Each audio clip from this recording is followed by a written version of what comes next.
Market থেকে ফিরেই মায়ের রুমে প্রবেশ করলাম।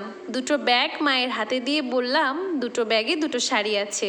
কফি কালারের শাড়িটা আমার শাশুড়ির জন্য, খয়েরি কালারের শাড়িটা তোমার জন্য। আমার মা শাশুড়ির নামটা শুনতেই চ্যাত করে জ্বলে উঠলেন। শপিং ব্যাগ দুটো দূরে ছুঁড়ে ফেলে দিয়ে বলল, এসব ঢং আমার পছন্দ না। তুই শুধু শাশুড়ির জন্য শাড়ি কিনলি কেন? শাশুড়ির জন্য একটা সোনার গহনা সেট বানিয়ে গিফট করতে পারতি। আমি একটু সামনে গিয়ে মেঝেতে পড়ে থাকা ব্যাগ দুটো হাতে তুলে নিতে নিতে বললাম, কি হয়েছে মা? একটা শাড়ি তো ওনাকে দিচ্ছি, তোমাকে দিতে পারলে তাকে কি দিতে পারবো না? তুমি যেমন আমার মা, তিনিও তো আমার সম্পর্কে মা। আমার মা তখন রেগে গজগজ করে বললেন, এসব মেয়েলিপনা আলাপ আমার সাথে একদমই করবি না। এসব আমার একদমই পছন্দ না। তোকে বিয়ে দিতে না দিতেই তো দেখছি শ্বশুরবাড়ির বড্ড মুড়িদ হইছস। তা একেবারে শ্বশুরবাড়িতে যেয়ে উঠতে পারিস না? বেতন ভাতা তো সবই দিয়ে দিতে পারিস।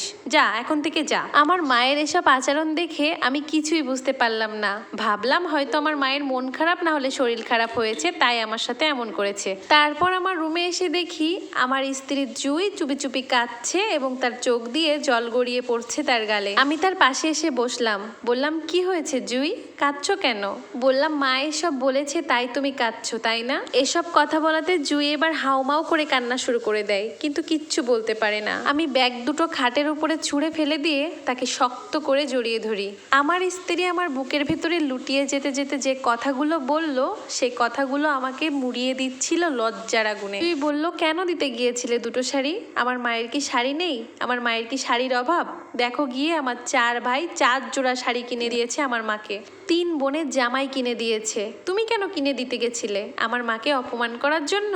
আমি আমার স্ত্রীর এই কথাগুলোর জবাবে আমি একটা কথাও বলতে পারিনি। শুধু মনে হয়েছে এই পৃথিবীতে যত মেরুদণ্ডহীন পুরুষ মানুষ আছে তার ভিতরে আমি একজন। সেদিন নীরব থেকে জুয়ের কথাগুলো শুনে এসেছিলাম। এর কয়েকদিন পরের ঘটনা। বাড়িতে একটা অনুষ্ঠান হওয়ার কথা ছিল। সেটা আগামীকাল হবে নাকি পরের দিন হবে সেটা নিয়ে বিরাট আলোচনা চলছে বাসায়। এদিকে আমার স্ত্রীর মন একটু ভালো হয়েছে। ওকে বুঝিয়ে সুজিয়ে ম্যানেজ করে নিয়েছি। কিন্তু ওই শাড়িটা আমার শাশুড়িকে দিতে দেয়নি সে বলেছে এই শাড়িটা যদি আমার মাকে দেয়া হয় সেটা আমার মাকে অপমান করার শামিল হবে। তুমি যদি আমার মাকে অপমান করতে চাও তাহলে ওই শাড়িটা আমার মাকে দিয়ে আসো, আমি আর কিছুই বলবো না। আমার স্ত্রীর এমন কথার পর আর যাই হোক, শাড়িটা আমার শাশুড়ির জন্য আর পাঠানো যায় না।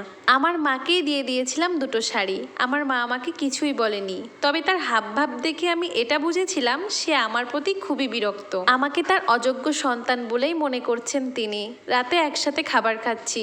অনেক আগেই জুইয়ের কাছে ডাল চেয়েছি, ও নিয়ে আসছে না। রাগ লাগছে আমার এখন খুব। জুই দেরি করে ডাল নিয়ে ফিরলেই আমি ওকে রাগ দেখিয়ে বললাম, কখন বলেছি ডালের কথা, আর এতক্ষণে সময় হলো তোমার? একটু ডাল আনতে এতক্ষণ সময় লাগে? কি করছিলে তুমি?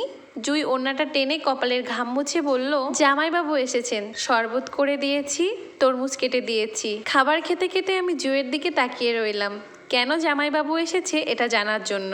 জুই বলার আগেই আমার মা আমাকে ডাক দিল, রোহান দ্রুত চলে আয়, দেখ তোর মেজো জামাইবাবু এসেছে, এখনই আয় দ্রুত। মায়ের কথায় তেমন একটা তাড়াহুড়ো করলাম না। খাবারটা আস্তে ধীরেই খেলাম। খাবার খাওয়ার পর মায়ের রুমে গিয়েই দেখি জামাইবাবু চেয়ারে বসে আছে, তার মুখে পান।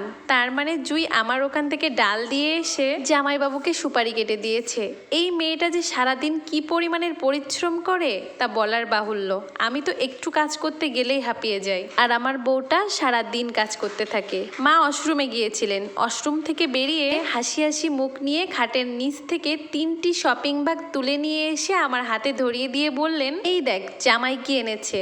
আমার জন্য শাড়ি, তোর জন্য শার্ট প্যান্ট, বৌমার জন্যও শাড়ি এনেছে। কাপড়গুলো তাকিয়ে তাকিয়ে দেখলাম অনেকক্ষণ ধরে। তারপর বললাম, সুন্দর হয়েছে, অনেক সুন্দর, পছন্দ হয়েছে আমার। তারপর ব্যাগগুলো টেবিলের উপর রেখে রুম থেকে বেরিয়ে গেলাম। এখানে ওখানে কিছুক্ষণ উদ্দেশ্যহীনভাবে ঘোরাফেরা করার পরে ঘরে ফিরলাম অনেকক্ষণ পরে। ততক্ষণে জামাইবাবু চলে গেছেন। মা বসে আছেন, বসে বসে মালিকা করছেন। আমি আমার মায়ের পাশে এসে বসলাম। মা বুঝতে পেরেছে আমি তাকে কিছু বলতে চাই, তাই মালিকাটা শেষ করে রাখতে রাখতে বললেন, কিরে কিছু বলবি বাবা? আমি আরো কিছুক্ষণ চুপচাপ বসে থেকে বললাম, মা জামাইবাবু কি কাজটা ঠিক করেছে? মা একটু অবাক হয়ে বললেন, কোন কাজটা বাবা?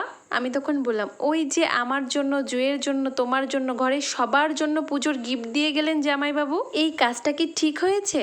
জামাইদের কি শ্বশুর বাড়িতে কোনো গিফট দেওয়া কি ভালো কাজ? মা আমার এই কথাটা শুনে হঠাৎ কেমন চুপ হয়ে গেলেন। চুপ বলতে একেবারেই চুপ। তারপর একটা কথাও আর বললেন না। আমি অনেকক্ষণ বসেছিলাম মায়ের পাশে তার জবাবের অপেক্ষায়। শেষে রাত বাড়ছে বলে মায়ের রুম থেকে আমার রুমে চলে গেলাম। রুমে ঢুকতেই জুই বলে উঠলো, মা বৃদ্ধ মানুষ, তাই তোমার সাথে হয়তো সেদিন এরকম একটা আচরণ করে ফেলেছে, তাই বলে তুমিও তার সাথে এমন আচরণ করবে? মা তোমার এই আচরণে খুব কষ্ট পেয়েছেন। তুমি এমন কথা না বললেও পারতে। কাজটা খুব খারাপ হয়ে গেছে রোহান। আমি শুধু জুইকে বললাম, জুই, ভুল আমার হোক আর তোমার হোক, ভুলটা ধরিয়ে দেওয়ার প্রয়োজন আছে। এখন যদি আমার মায়ের ভুলটা না ধরিয়ে দিই, তাহলে বাহিরের কেউ যদি তার ভুলটা ধরিয়ে দেয় তখন সে বেশি লজ্জা পাবে। তাই আমার দায়িত্ব যতটুকু ছিল আমি শুধু ততটুকুই করেছি। পরের দিন দুপুরবেলা হুট করেই মা জুইকে বললেন, বৌমা রেডি হও, মার্কেটে যাব। জুই মায়ের কথা তেমন একটা ঘাটাঘাটি করে না। জুই জানে মায়ের রাগ খুব বেশি, তাই সে মায়ের এক কথায় রেডি হয়ে মায়ের সাথে মার্কেটে চলে গেল। আমাকেও যেতে বলেছিল কিন্তু আমি যাইনি। এক গাদা মার্কেট করার পর তারপর বাসায় ফিরলেন। বাসায় এসে 5টি ব্যাগ আমার হাতে ধরিয়ে দিয়ে বললেন, এগুলো তো শ্বশুরবাড়ির জন্য আমি মার্কেট করেছি। বৌমার 4 ভাইয়ের জন্য 4টা আর তোর শাশুড়ির জন্য 1টা। তুই যাবি, যে আজকেই দিয়ে আসবি। আমি কোনো কথা না বলে চুপ করে বসে থাকলাম। মা আমাকে চুপ করে বসে থাকতে দেখে বললেন, বাবা আমি সেদিন যে কাজ করেছি সেটা নিতান্তই একটা খারাপ কাজ। শাশুড়িও তো মায়ের মতো, তাকে উপহার দেয়া আর আমাকে উপহার দেয়া সমান কথা। আমি সেদিন ভুল করেছিলাম বাবা, এরপর থেকে আর এমন হবে না। আমি মৃদু হাসলাম। মায়ের এই কাজটা আমার ভীষণ ভালো লেগেছে। মানুষ যদি তার নিজের ভুল বুঝতে পেরে সঠিক পথে ফিরে আসে, সেটা অনেক আনন্দের ব্যাপার। হ্যালো বিউটিফুল ফ্রেন্ডস, এতক্ষণ যে স্টোরিটা শুনলেন সেটা একটা শিক্ষামূলক স্টোরি। এটা আমার সাথে কোনোভাবেই সম্পৃক্ত না। তবে আমার মনে হয় রোহানের মা যতটা ভুল বুঝতে পেরেছে, আমাদের বাংলার শাশুড়িরা কখনোই তাদের ভুল বুঝতে পারবে না। এতে হিতে বিপরীত হয়, রাগ হয়, ঝামেলা বাড়ে। আর তাছাড়া সব শাশুড়িদের তো আর মেয়ে থাকে না, মেয়ে না থাকলে তারা বুঝবে কি করে।